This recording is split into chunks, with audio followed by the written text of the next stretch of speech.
What's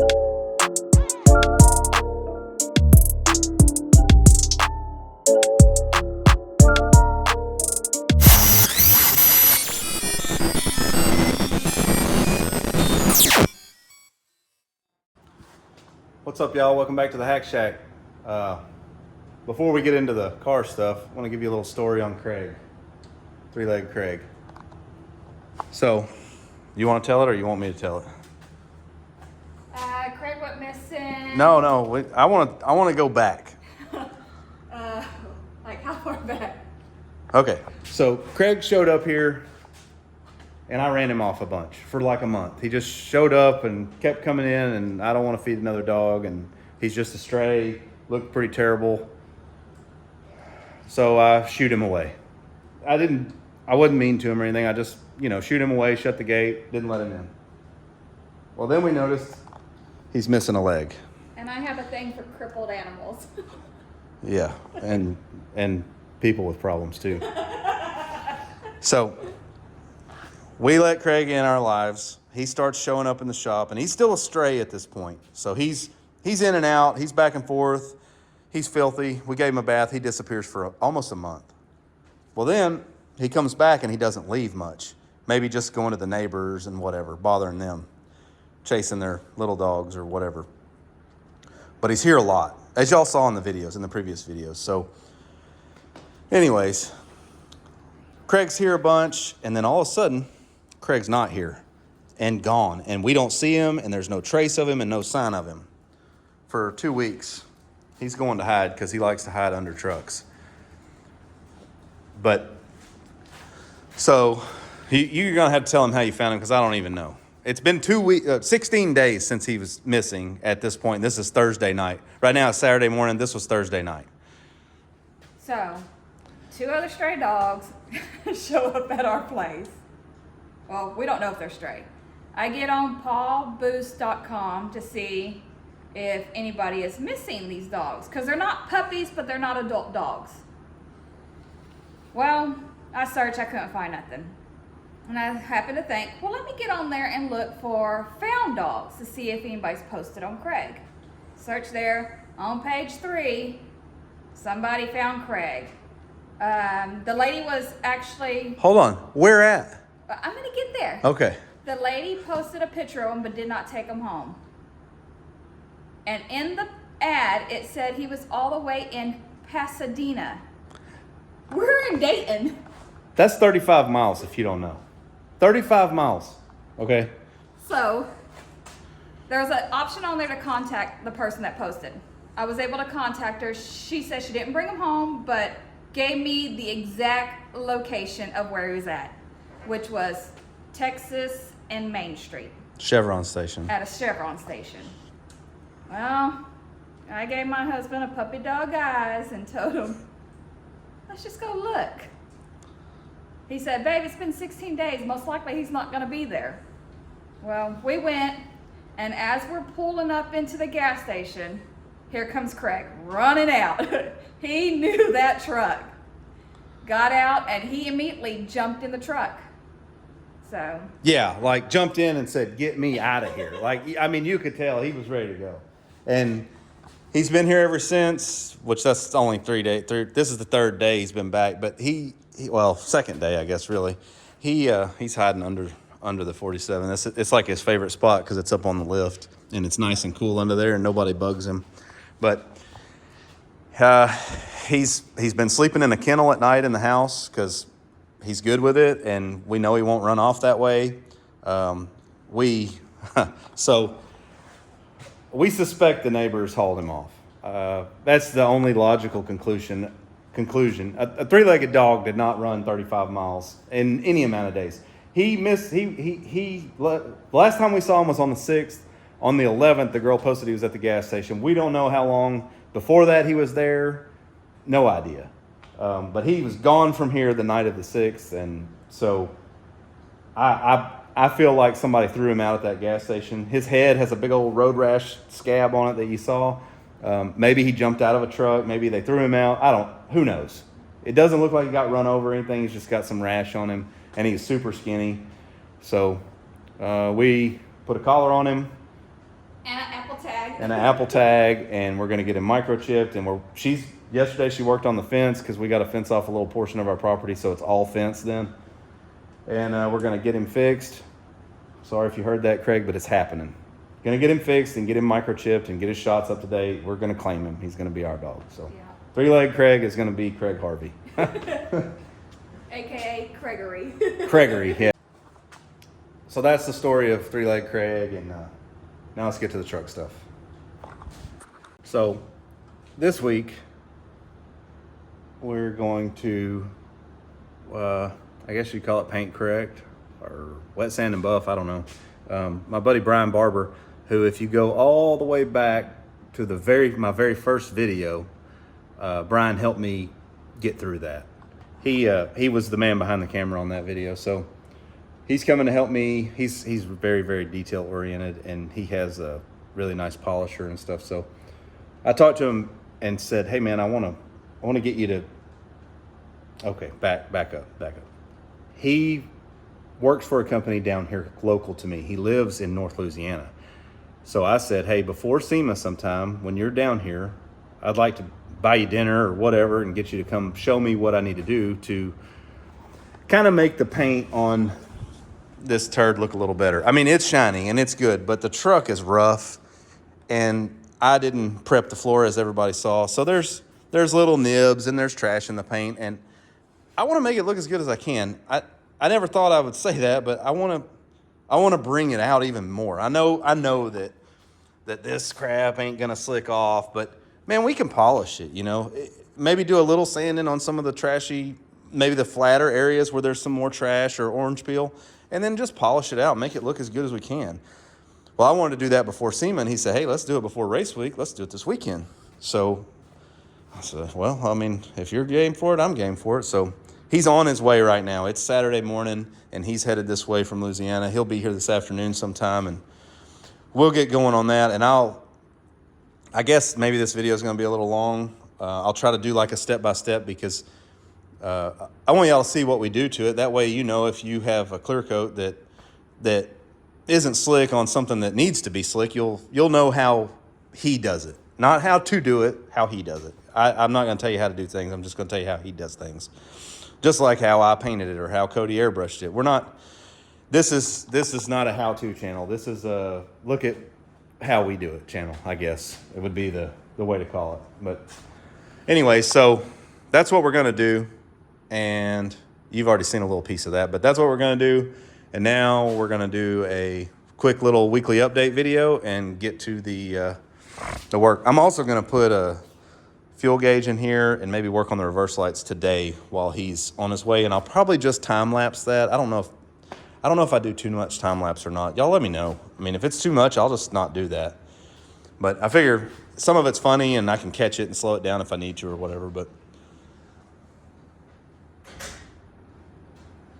she's out there already sweating. She's crazy. This is how bad she wants the dog to stay. I'll show you in a minute what she's been doing. But I'm telling you now, you mark my words, after she gets this fence done, it won't be very long and she'll be like, "Babe, can we get a goat? Babe, can we get a cow?" It's going to be Olmec Juanita's farm. No, not a cow. Maybe a couple goats. See? Told you. I told you. All right. Still waiting on the fuel tank. No big deal. I put the mirror on it. That looks pretty cool. We have a passenger side mirror, but it looks way too funky, and he said, "No, thank you." So, not doing that. The GMC, we got the LED tail lights in, and they're pretty much wired up to a pigtail down here. We still got to loom it all, but it's all got a pigtail. And side markers are wired. I got door panels back from powder coat. I'm not putting them on yet because I got to get a couple little pieces of weather stripping to go in here because this one is brand new, that one is old, this one is old. Somebody pieced together some stuff, but anyways, Kalen came by, put a carpet kit in it. This is a TMI kit minus the centerpiece. He made that because I don't know where it went, or if they ever had it, but he made a centerpiece and glued the rest of it in. Got the AC box mounted. Bulkheads in It's dark under there, I know, but the hoses are done for the AC. Waiting on a couple of heater hoses to show up with the 90-degree bend. New switches in. Ignition switch. One is making me a piece to go in here to put the heater control valve switch, because this one has an actual somewhere. This one has a switch for the heater control valve, so I'm gonna put it in that hole, and she's gonna make a little acrylic panel to go in that, covered up. Big news on it is motor's in. That's the LSX 454 with the Frankenstein intake with a that's a nitrous outlet Pro Mod fogger kit, and he sent some nitrous stuff, so I guess we're plumbing it up. I had to order I had to order the bolts and gaskets for the intake because we didn't have them. Well, it has some O-rings in it, but they're old, so that was compared to the price of the intake, that stuff was cheap, so I just ordered everything new for it. That way it'll be right and sealed and no problems. Ordered Fuel Injector Clinic 1000cc injectors for it. They're not here yet. What else? That's a Holley mid-mount kit. That's the whole kit. It came raw. We painted it all black. It came out really nice, I think. We ran the hoses to the condenser. Yeah, I had the condenser mounted last week, I think. I don't remember. Either way, condenser's mounted. Horns are in. I made some pigtails for them, so they're pretty much wired up. Hoses are all ran for the AC. They go through here and run in the inner fender and come out and go to the bulkhead. Kind of clean, and I think we're going to put a little fuel cell for a race gas for the nitrous system right here. Another thing, I even got called out on it, and I don't think Ramon watches my YouTube, but he called me out on Facebook because I put this in my story, a picture of this motor, and he said, "Man, those valve covers are never going to work right there." Well, little did he know, I've messed with these valve covers, and I already know they hit the firewall, so you can't get them off, even with the plug wires off. Well, Alan has a little trick. Those are all supposed to be holes, so I just slot them, and then they go on perfect, and you can't see that unless you get way up under there and look. So this side didn't really have to be done, but you got to pull this cover to be able to put oil in the motor. You don't want to pull the plug wires every time you want to put oil in it, or check the oil. Well, not check the oil, but add some oil or whatever. So I slotted this side too. It didn't really have to happen, but it did. Shifter linkage is done. It's all hooked up and it works to the factory column shift. That's just one of those low car GM universal kits or whatever. That's really about it. I got the fuel tank out to put a fuel pump in. I got a Holley 450 drop-in unit to go in it. It's right here. That's all. I gotta assemble it all, but this is the piece that goes in. You cut the hole, and then you turn those and tighten it up, and that foam deal seals it up. Pretty neat kit. I think a single 450 will feed this motor just fine, and then he's got a secondary fuel system for the nitrous kit. So that's pretty much it on this one. The 632 is out of the frame, so we went ahead and put it on the engine stand. And man, it is a monster. Look at it. Look at it next to the LT4. They're on the same engine stand, and it's turning the same way. Look at the height difference. This thing is a monster. We're going to paint the block black on it and have the valve covers powder coated black, and the top of the intake powder coated black, all gloss black. So that'll be coming up maybe next week or week after. Oh, the truck that it belongs to is on the table. The chassis went to paint. They're going to blow it apart and paint the chassis, and got a little foggy. So, that was my finger. That's pretty much the update on that one. That just took it apart, really is all. Let's see. You see that? I'll go on to this real quick. Tyler's truck, we made a little progress on Monday, and then Tuesday we hit a brick wall, pretty much. we got the shifter, you know, we started kind of tying some stuff up. Don't mind these. They're for the TPS that we got to wire up later. And this is also part of it. Tied some stuff up, kind of tidied it a little bit. Got a little more to do there. Built a little air filter deal. Went up to 5-inch because it's better to feed a turbo with one size larger pipe. Always, the more air you can give a turbo, the better it's going to work. So that's done. We got the dash is in, the Dakota Digital is in, and then somebody put like, I don't know what brand flip kit this is, but it's just perches and you have to weld them. So we centered the rear end, we set the pinion angle, and in doing that, I found that the transmission doesn't go into park. I thought, man, I screwed up this shifter deal. Well, no. So took the shifter cable off, didn't change anything. So we ended up having to pull the valve body off, and I got with my buddy Rick, who works at Fire Pump Diesel in Ohio, and he said, man, send me some pictures. So I sent him some pictures, and he said, brother, I think somebody put a 47 RE park rod in a 48. So we looked high and low and couldn't find one, so we ended up going through the dealer. Tyler actually got it for us through the dealer to get a 48 RE park rod. So whoever built this transmission made a massive mistake, and I don't know. I don't know yet what all. I don't know if they used it wrong. The valve body comes up as a 48 RE. The transmission is a 48 RE. I don't understand how they did it. Maybe the park rod was bad and they changed it. I don't know, but there's a huge difference. So that pulls and puts it in park. Well, this one doesn't pull because it's not that big. So hopefully Monday, we're going to put it back together, and then we'll find out if the transmission works. So back out here in the sweat shack, which is not quite as bad today. It's hot, but it's not quite as bad today as it's been. This Apache belongs to a good friend of mine, or some good friends of mine, Carol and Shannon. They're good friends and good customers. They have a couple of really awesome Chevy trucks. This one, I did a bunch of work on it, I think 2 years ago. Just a bunch of get it on the road work, and I did the bed and all that stuff. Well, it's got vintage air in it, and that's pretty much the one thing on it I did not really do. And last year, it wasn't working, and it took less than a can of Freon. So I charged it up, put some dye in it. I said, let's just watch it. Well, this year, here we are again. Well, I can't find a leak. So I charged it up, put some red dye in it this time. And I know it's against everything everybody knows, but I put a can of Freon, and it's got red dye in it and some leak sealer, because if it's just a fitting or an O-ring that I can't find, maybe that stuff will condition the O-ring and seal it up. I don't know.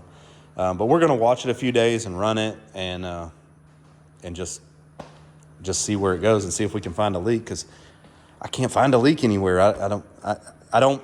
My next step is to vacuum it all out and then pressure it up with air and just spray everything with soapy water. So that's our next step on it. But I mean, the truck runs and drives beautifully. Oh, it had a rattle. I had to weld up a hanger on the exhaust. It was rattling, but I fixed that real quick and no big deal. So we just got to find the AC leak. But this old truck's really cool. It's just pretty much a stock 5.3 with just dressed up a little bit with a 4L60. And man, it's really just a cool truck. But I'll go back here and show you what the wife's been doing. She's over there cleaning the fence line so she can put up fence. See that fence? She did the whole back, all the way across the back, which it was already cleared. And we even already had the posts. Well, she put them up. The fence, it's just T-posts. I put corner posts in, big 8-inch pipe corner posts. So she put the fence up yesterday. Her and our son, Chris, he helped a bunch. While we were working in the shop, she's doing that. So, and then she stretched it all the way to here, and now she's got to clear from right there. She's got to clear to pretty much right there. Tie all that together. That, if I'm guessing, I'm going to say that is 100 feet, 150 feet. A lot of work, and it's hot. So we'll be bringing her water and helping her out throughout the day. And she didn't want me to help because she knows I have a lot to do to get ready for race week, but I'm going to help her stretch the fence whether she likes it or not. I'll go out here and show you what she did during the week on the camper. It wasn't a lot, so she didn't video it. Plus, I don't care what she says. She hates videoing, so I'm trying to get her better at that, but it is what it is. She does a lot, so I'm not gonna gripe. She made some curtains. Made curtains in here. It's plugged in, I think. Yep. So she painted that shelf in the back black. Oh, I'm zoomed in. I'm sorry. Shelf in the back is black. She made this shelf, and it's got like a lip up here, so you can put stuff up there and not have it come off. And then she painted this shelf black too. Freaking looks awesome. Oh, and our friend donated these mattresses. He said he didn't want to be a sponsor. He just wanted to help out. Same guy gave us the generator too. So thank you. We really appreciate your help. And these fit perfect. They're actually big truck sleeper mattresses. So that's pretty much where we're at on that. We don't have much left to do on it to finish it. Just a little bit of paint work, really, I guess. And then we got to load it. It's still got junk in it from last week and whatever. But I think she's ready to go. So the AC worked awesome sitting out here all week, which is under the cover, but it's worked good out here when it was 110 or whatever it was, 187, I don't know. It was hot. So, all right, let's go to work on the truck. Traded in the dog. Craig wanted out, Diesel wanted in. What are you working on? It's a fast paint job. Does it get new shoes? It's running. It's friendly. Well, it ain't wavy. This has to be right here in the curve. That ain't gonna work. Well, of course. Hey, there was huge amounts of fish ice, so I just filled it in with clear. So You have a grinder? I do. I'm pretty good at using it. Torch? Looks like I'm gonna need it over here where you're cutting into it. Definitely gonna happen. I'm not gonna be able to get in that curve. All right, so what are we gonna do here? Let's tell them that, and then we can just switch over to the other cameras. And We're gonna make it shinier. oh yeah, this is Brian, right here. We're gonna do a little wet sanding, least favorite thing in the world, and a little polishing, a little buffing, a little cutting. We're gonna make it shinier. Make shiny things shinier. Yeah, it's pretty shiny, but she got a little trash in her. So we're gonna try to make it a little better because I don't have a paint booth, so we're just doing I did what I did, and then it came out better than I expected. So now I want it better than that even. So if that makes any sense at all, we're just gonna try to polish a turd is all we're gonna do. Look on the bright side. You're not a painter, and I'm not a body guy. But you're a detailer apparently. You're wearing an apron. I'm playing the part. You're wearing an apron, so. I mean, you're either gonna cook me dinner or detail my truck. You pick. Does it make my butt look good? So while I waited on Brian to get here, I did nothing that I told y'all I was going to do, but I did make me some little bull horns to hope, without a doubt, they're going to help with the dust. This thing makes clouds of dust, so made those. They're 3.5 inch, so the 3 inch will kind of slip in and sounds a little deeper even. So we're going to get to work. We're going to set up a couple cameras, time lapse and real time. That way, if something cool happens, you'll get to see it. If not, it's just going to be us zooming around here real fast. So, let's go. You ready? Oh, yeah.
Sunday morning.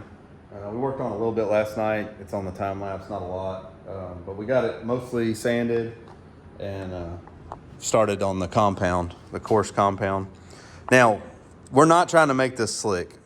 There is not enough clear in the warehouse to make this truck slick. We didn't do any body work, you know, we just sprayed over the junk that was here. So we're just trying to get the trash off of it and the high spots and just make it as shiny as we can is really the goal here. So we hit it with 2,000, right? And then a little bit of 2,500. 2,500 wasn't cutting enough, but like yesterday, you could tell. Right Oh yeah, there was a big old run here and it's gone. And then there was a lot of trash in the hood. That's all gone. It's still textured, but that's the look we want with this truck. Let's show them what we're using, just because they're going to, you know, they may ask or whatever. So this is what we're using for the regular buffer, rotary buffer. So we have a rotary and then foam pads for the rotary. This is not a heavy cut pad. We're using a heavy cut compound, but not a heavy cut pad. And it's doing the work. It's getting pretty much everything out, but we don't want to burn any of the clear. Because we want to leave some of the texture. We talked about it, and that's the best look for it. And then using the Rupes long throw, random orbital, and this is a heavy cut pad. And we're using a Rupes compound that is for a rotary random orbital. And so heavy with this, but you don't stand as much of a chance. Like Yeah, it doesn't just spin. It moves around, so it's not as much of a risk of creating a bunch of heat. The rotary, you can't bind it down. It won't stall out. So you can burn through everything. Right, where that one, if you put too much pressure, it just stops, Yeah, it will basically. not do anything. Now, it's kind of counterintuitive. The rotary does not cut as fast and hard as a random orbit long throw because that's covering more ground at one particular time if it's not stalled out. So that one puts in more work than a rotary does, but where you get yourself in a bind is the rotary won't stall. So if you get it in an area and it gets in a bind, it's going to keep going. It's just going to burn the paint, yeah. It'll get the clear so hot that it becomes molten again, liquid. You don't want that. So we're not going super heavy, and we're not using wool. With a wool pad, Wool really cuts. it's a super heavy cut Yeah. doing that. And so we're just using. I really like these. No, this is a not sponsored video. at all. Yeah, but I if you like 'em, really you like like the Rupes. yeah, see, this is the course for the dual action or the rotary or the random orbital or Everybody DA, calls them dual DA. action. You know, that's what these Rupes buffers are, the big one and the little one. So these are for that, and then the rotary is for this one here. And I'm more comfortable with this because I've used these more. So I'm just kind of going around and kind of roughing stuff in and seeing what we need and where I can buff on it. Like the bed is, we're probably not even going to hit that with the random orbital because the bed is it was so rusty, and I didn't do a lot of work on it. I just shot clear on it, and it's going to be shiny, and I'm good with it. But now the roof, the top of the fenders, and the hood, that's where I want it to shine, you know, like just really just pop. But the rest of it's still shiny, so. What we agreed on is if you got this thing slick, it would take away the characteristics of the truck itself. So Well, it would also take about 10,000 hours of body work. Well, it's not possible to get this one completely glass smooth, but I think if you took away all the texture in this, because this looks like it's super heavy orange peel, but the base material under it is not smooth to begin with. Right, yeah, the truck was not smooth at all. I mean, the roof was caved in. I just beat it out, you know. You could go through here and try to get everything out, but it's never going to look right if you do. No, this is the look I wanted. I wanted shiny, shitty, if that makes sense. Like, I just wanted it to be shiny and pop, and that's what we're accomplishing here, as far as I'm concerned. I really like it. I was happy with it before, but this is just kind of just taking it up just a little bit and helping the shine out, and also protecting it. Most You know. people don't notice the scratches and stuff like that. I think if you're not a paint and body guy or a paint guy or a detail guy, you don't look at all the scratches in every vehicle you walk by. Right. So a lot of people, if you're buffing one for somebody, they like shiny scratches. Like it's just shiny to them. They're not looking Right, at it, right. seeing the spider webs in the paint. Yeah, that's like taking your car through the mop car wash. You know, Exactly. it scratches the hell out of it, but it's clean, so people don't. You know, most people don't care, and that's where I'm at on this. I don't care. I mean, we're gonna get all the scratches out that we can because there's some scratches and scuffs from. You know, I mean, it ain't been cleared that long, but I've already beat on it and thrown rocks on it and done. You know, whatever. It is what it is. This truck was never meant to not be abused. That's what I built it for. For this truck not to be sitting out in the sun constantly, this is some really good clear. It's soft enough that you can work it, but it's hard enough that it doesn't fall off. Yeah. You don't burn through it really easy. You can. Yeah, for the price point, this Sweet Patina Clear I think is really good. I give them props. I don't Yeah. know anything about it other than what we've done and worked with it, but this is good clear. I'm sure it would be great to paint over a great base coat and have a nice paint job, but it is excellent for this patina stuff, I think. Yes, 100%. Because even where it's thin and on the rust, It still shines. still shiny. Yeah. It still looks good. So, all right, I guess we're going to go to work on it. I just wanted to give y'all a kind of an overview of what we're doing. That way you know what we're using while we're using it. After the cut and the compound, we're going to go to the black one, right? Yeah. Yeah.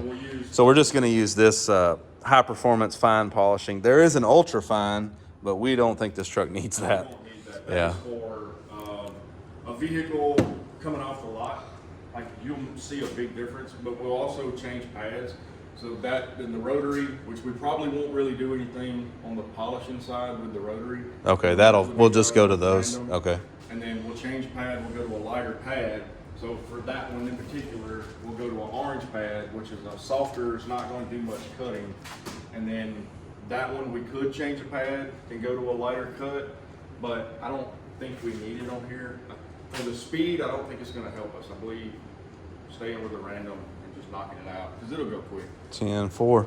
So, and then when we finish that, we're going to hit it with this. I just went and bought some cheap wax. It's hybrid ceramic wax from Meguiar's just to protect it. And we probably could have bought a lot better wax, but I think this is going to be good for what we're doing. If I'd have thought about it, I'd have brought my sealer. I have some really good sealers, but I didn't pack I think it'll be fine. Just something on it. Hell, I don't know if I've ever waxed any of my stuff, so this will be the one that gets waxed, I guess. Well, and for anybody watching, if you're in Texas heat, any kind of like a Carduba wax down here, it'll last about 2 to 3 days and it's melted off. It's done. Yeah. It is too hot for it. The sealer will do a really good job, but a high-end sealer is still expensive. Yeah, you can ceramic coat one, but you can't ceramic coat without doing your paint and body correction first. So, Well, for what you're going to be doing with this, that's perfect. lucky for you, it's ceramic. Well, I'm sure it's real ceramic too. it has one of the ingredients that ceramic has. Yeah. So, Yeah, probably the water. well, I can't remember. There's a term I had to ask Travis. Travis Yeah. will know what is in Yeah, that. ceramic. Yeah. So, all right, we're going to work.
Man, getting shiny with the polish.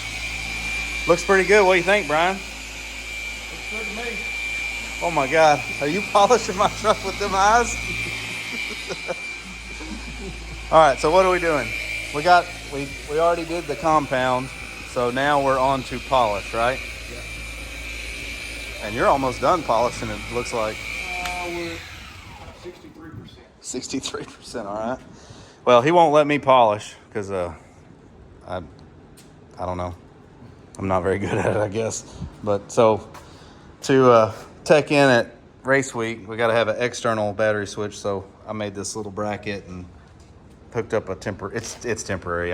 After race week, I'm going to take it back off and just continue using my hidden one. But it has to be there. This one comes straight from the battery and feeds that one. So as long as that one's on, this one, well, as long as that one's off, this one doesn't have power. So this powers the whole truck. And then I had to hook up 2 backup cameras on my daughter's car because one wasn't good enough. So just giving you a little update of what we're doing.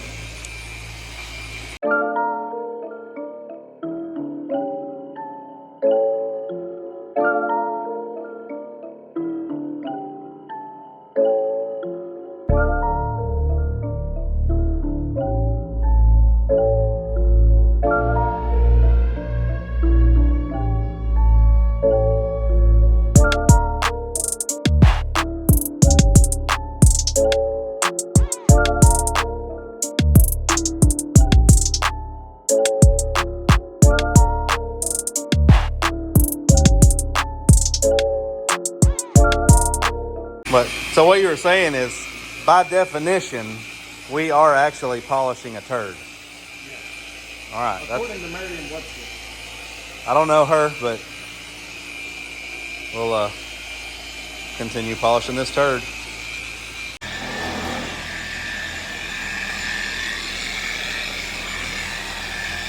All right, now we're waxing. Wax on, wax off. He's already done this area here. Man, for as rough as this truck is, it sure shines. Sweet Patina Glamour Clear Coat and Barber's Custom Polishing.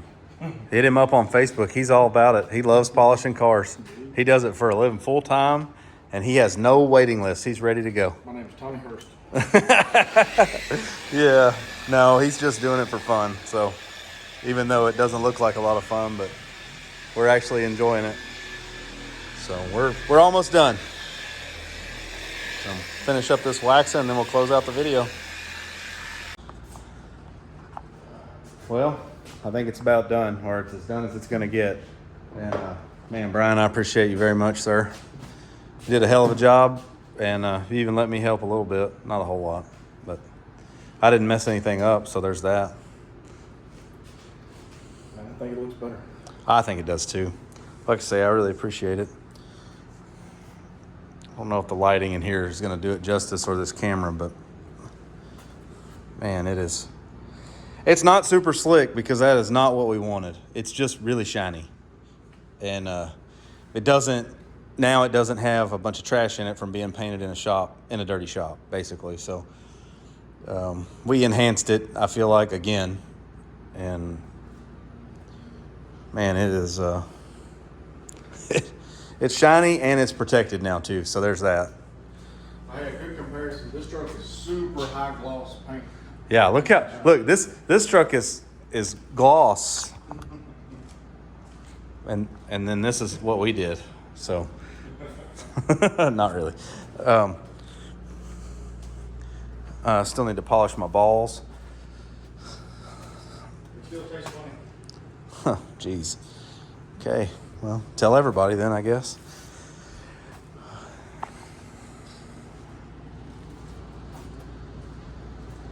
Sorry if I'm all over the place.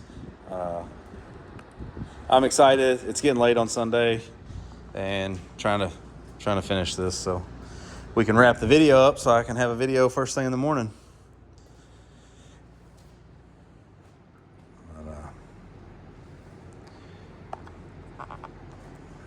So listen, I know this video's not. I guess it's kind of in the ordinary for our channel. We do a little bit of whatever, you know. A lot of the channel lately has been this truck because this has been my focus on all of my spare time or time off or whatever. But if you're still watching, appreciate you, and we'll see y'all next week. Later.